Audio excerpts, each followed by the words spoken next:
Fala galera, no vídeo de hoje a gente vai fazer aqui a volta do quadro Carmine Responde. Então eu peguei aí 3 comentários, 3 perguntas, 3 dúvidas na verdade que são recorrentes, não necessariamente específico de uma pessoa, mas dúvidas que sempre aparecem e eu trouxe aqui para responder hoje para vocês. Então antes da gente começar já vou te convidando para se inscrever aqui no canal. Todos os dias, 8 horas da noite, tem vídeo novo tratando do tema de renda segura, de operações para você ganhar 20 vezes mais que a poupança de forma segura. Ou seja, é muito mais lucrativo e é muito mais seguro do que você investir direto numa ação que o preço pode oscilar bastante e você vai ficar correndo essa variação de preço ali enquanto você estiver posicionado. Então vamos lá galera, então já vai dando like aí no vídeo que eu tenho certeza que você vai gostar, já se inscreve no canal e já ativa o sininho e a gente já vai começar. Ó, uma das dúvidas que eu vejo que mais aparece assim, né, bem recorrente é: Carmine, como eu faço,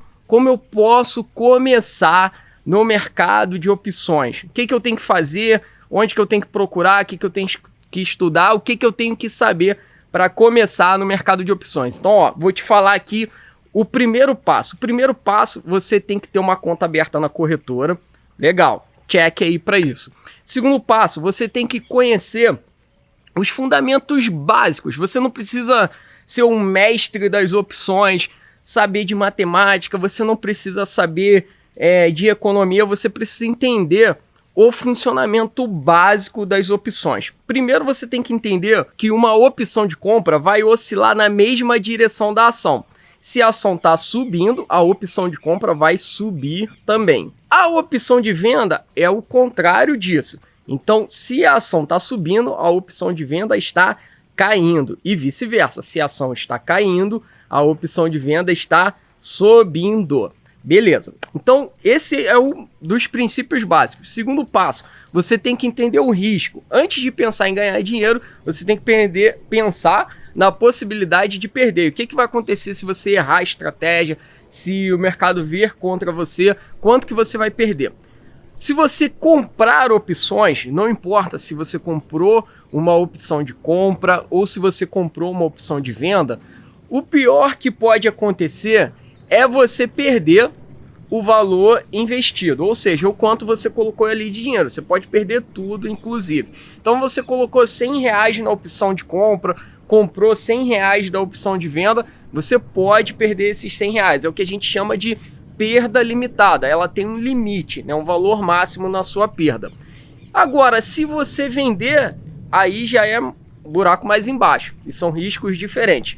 Então, por exemplo, se você vender uma opção de compra, e aí eu digo só vender, você não tem a ação, não tem nada, você simplesmente foi lá, vendeu a opção de compra, acreditando que a ação iria cair, e quando a ação cair, a opção de compra anda na mesma direção, ela vai cair junto, você vai ganhar dinheiro com isso, recomprando ela mais barato. Ou seja, você fez um short, né, uma venda descoberta da opção de compra.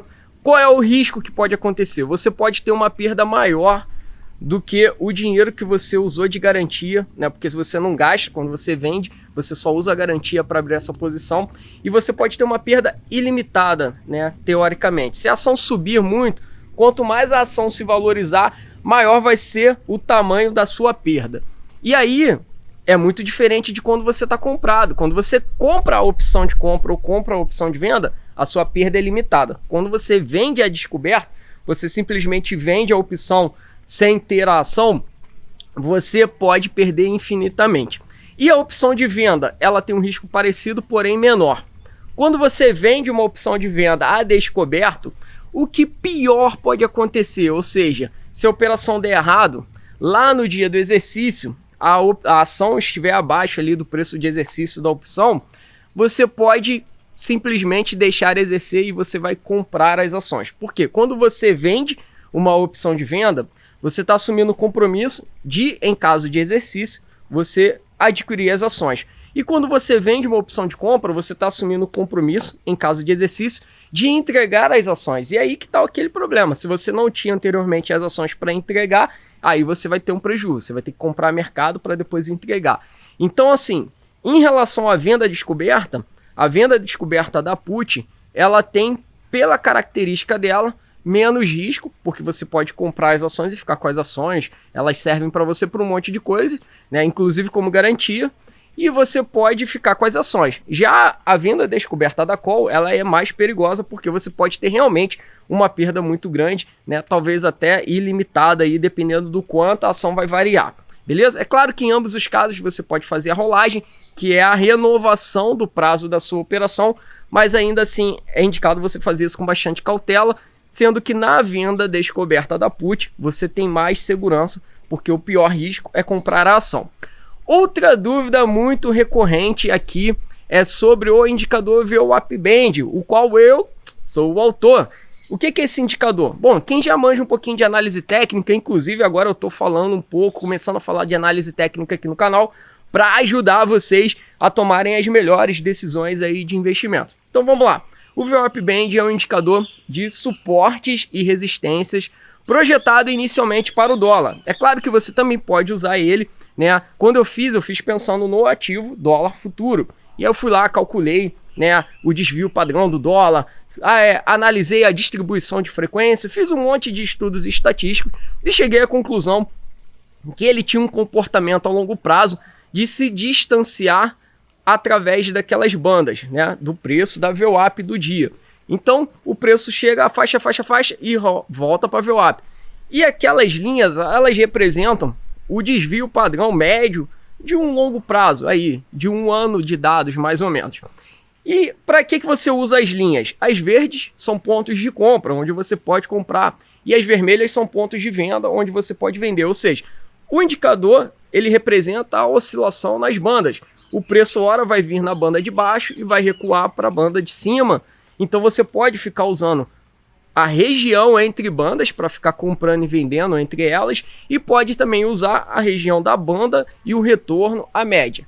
Muito parecido aí talvez com Bollinger Bands, porém a gente utiliza, ao invés de uma média simples, a gente utiliza o VWAP. A banda de Bollinger ela vai estreitar e vai abrir de novo. Já o VWAP Band não, ele mantém as distâncias constantes. Agora uma outra forma, que é um benefício secundário do VWAP Band, é você analisar a tendência, ou seja, quando o mercado está lateral, o VWAP vai ficar mais horizontal e as bandas também. Agora, quando o mercado está em forte tendência, ele pode, inclusive, o preço furar as bandas, porque ele vai se distanciar nesses dias de tendência, que são atípicos, vai se distanciar muito do preço, né, do VWAP. Então, você pode, pela inclinação do VWAP e das bandas, analisar se o mercado está em tendência de alta, tendência de baixa ou lateralizado, numa congestão lateral. E para a gente encerrar agora, eu vou trazer aí mais uma dúvida, que é o seguinte: qual é a diferença entre a análise técnica e a análise fundamentalista? Então vamos lá, para você que está começando, vou te dar uma notícia. Você precisa estudar as duas. Você pode, inclusive, inicialmente começar pela análise técnica, que em geral é um pouco mais fácil. A análise técnica é a análise do preço em si. Você pegar o gráfico, ver a tendência, você usar indicadores para te ajudar a entender se o preço está em forte tendência ou lateralizado. Já a análise fundamentalista, ela tem uma visão de mais longo prazo, como investidor. Se você vai ficar posicionado alguns meses, né, algumas semanas, talvez alguns anos naquela ação, você precisa analisar os fundamentos da ação, se a empresa é lucrativa, se ela gera lucro, né, no trimestre, no semestre, no ano, se ela está bem posicionada em relação aos seus concorrentes dentro do seu próprio mercado. E você pode começar pelo estudo dos indicadores fundamentalistas. Você não precisa ser ali um perito de balanço, saber analisar ali, né, o valuation da empresa, a contabilidade dela. Isso sim é importante, mas comece pelo mais fácil. Entenda os indicadores. Os indicadores são sempre resumos das teorias, assim como os indicadores da análise técnica, existem os indicadores da análise fundamentalista. E aí a dica é o seguinte: o site Fundamentos, com o mesmo, .com.br, lá você tem, né, uma base de dados muito boa de indicadores. Você pode digitar o código da sua ação lá e tem já o resumo dos indicadores fundamentalistas daquela ação e tem ali a explicação de cada um deles. Então, por exemplo, comece pelo VPA, pelo preço sobre lucro, e você já vai ter um grande pontapé inicial. Então, ó, comenta aí para mim se você gostou desse estilo de vídeo, se você tem mais dúvidas, aproveita, coloca aqui embaixo que a gente pode trazer ainda no decorrer dessa semana mais vídeos para tratar diretamente de dúvidas. Compartilha aí com os amigos, dá o like e eu te vejo no próximo conteúdo. Um grande abraço!